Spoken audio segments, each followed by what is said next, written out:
Hey everyone, this is Kevin from thechesswebsite.com, and today we're going to be looking at the Budapest Gambit, where it starts out with pawn to d4, knight f6, pawn c4, then black's going to play pawn to e5, giving up material on the second move, and after pawn e5, black's going to play knight to g4, attacking this e5 pawn. A lot of times you'll see players move their knight to e4, trying to get rapid development with their minor pieces. I really don't recommend this. Instead, I highly recommend moving knight to g4, which is the common move, attacking the pawn on e5 and putting a lot of pressure on that square. And from here, we're going to take a look at the three main lines that you'll see white play. And the first one is bishop to f4. Typical development move for white, and at the same time, he's putting central control with his bishop, and at the same time, he's defending his pawn on e5. Black's going to continue his development with knight to c6, and at the same time, while he controls the center, he's going to attack the pawn on e5 again. White's going to do the same with knight to f3, developing his knight and defending this pawn on e5. Now black would like to bring his queen to e7 and put more pressure on this pawn, but he doesn't want to block in his bishop, so instead he's going to bring his bishop to b4 first. Check. And now that his bishop's out, then he can bring his queen to e7, putting more pressure on this pawn on e5. Now white has two options here. The first one is for him to bring his knight to c3. If he does this, white in the end is going to be up in material. He's going to continue to be up that pawn in material, but he's going to have doubled pawns here after bishop takes on c3 and white recaptures with pawn takes on c3. White's going to contain his material advantage, but he does have double pawns on this c file, and it's going to be tough for him later on in the endgame to hold on to this advantage. If he does instead move his knight to d2, as you'll see, black can equalize in material, but white's going to have a double bishop pair, and he's going to have a little better development of his pieces. So we're going to take a look at the continuation of the main line, and now black's going to bring his queen to e7, attacking this e5 pawn a little bit more, and there's nothing white can do to hold on to this pawn. From here, white's going to play pawn to a3, attacking his bishop, trying to get it out of the way. It's pinning down the white's knight to the king, and at the same time it's just troublesome for white to have to develop his pieces when his king is pinned down by this bishop. So after a3, black's going to play knight to e5. Black has more attackers on the e5 pawn, so he's going to go ahead and start to capture. From here, white has two options. His first is a huge mistake. If you've seen the video on the Kaiser trap, it's pawn takes on b4.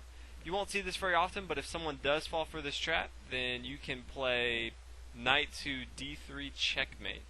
As you can see, the king can't move, and this pawn cannot take our knight on d3 because our queen is here on e7.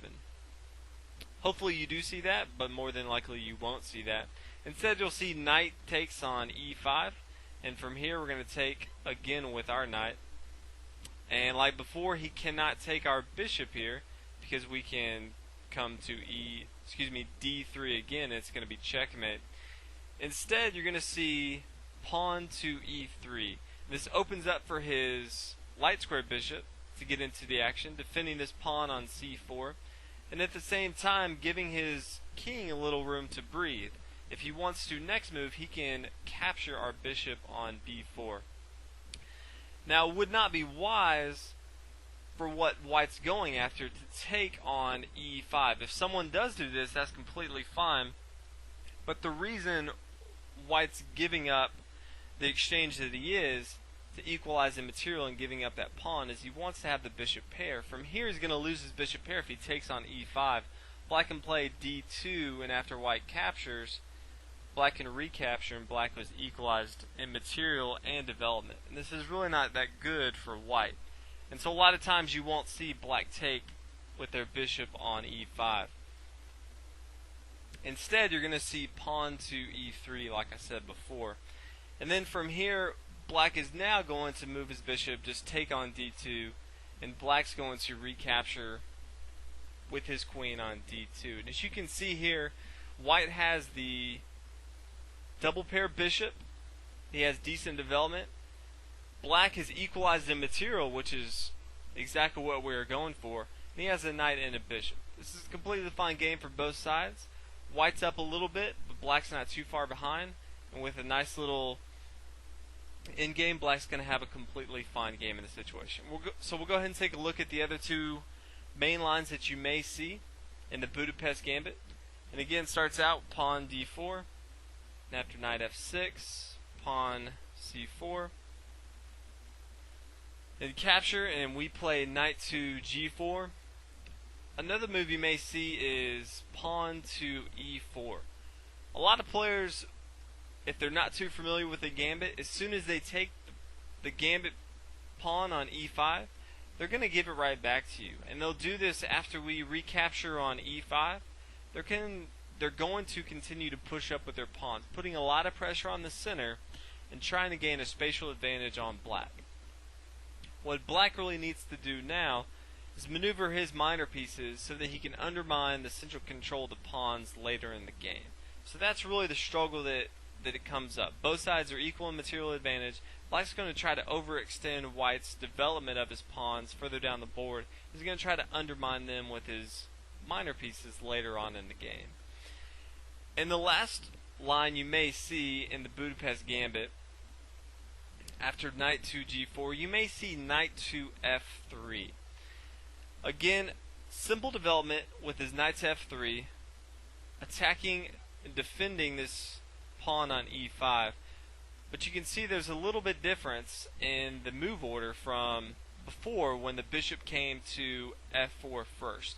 And from here, black's going to again put a little different move order himself. He's going to bring his bishop to c5. He's not going to bring his bishop to b4. Instead, he's going to bring it to c5.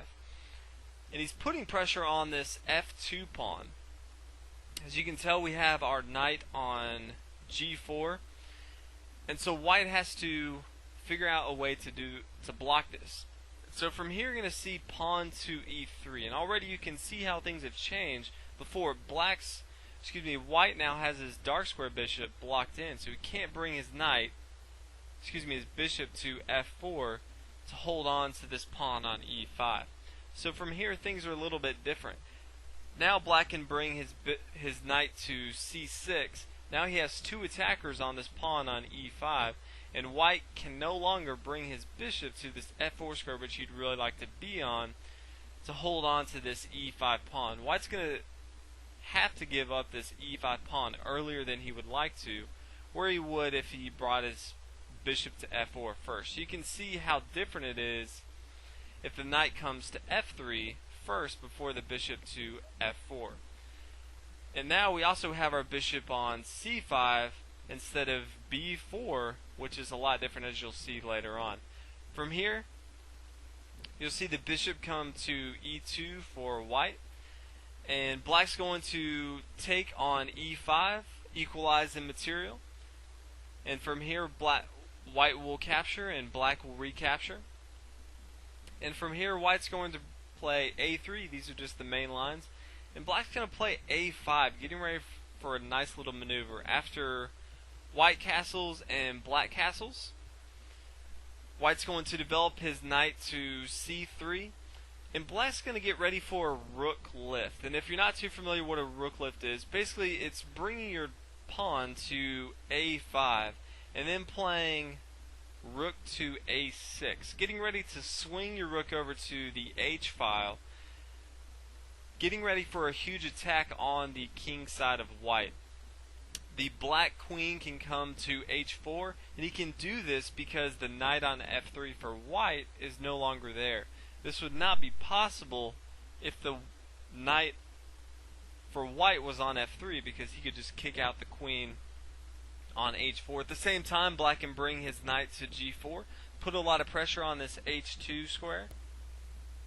If white ever plays a move h3, black has the option of developing his light square bishop after he moves his d pawn and sacrificing his bishop on h3, putting a lot of pressure on white's king, and he can get a lot of his pieces attacking the white king fairly easy.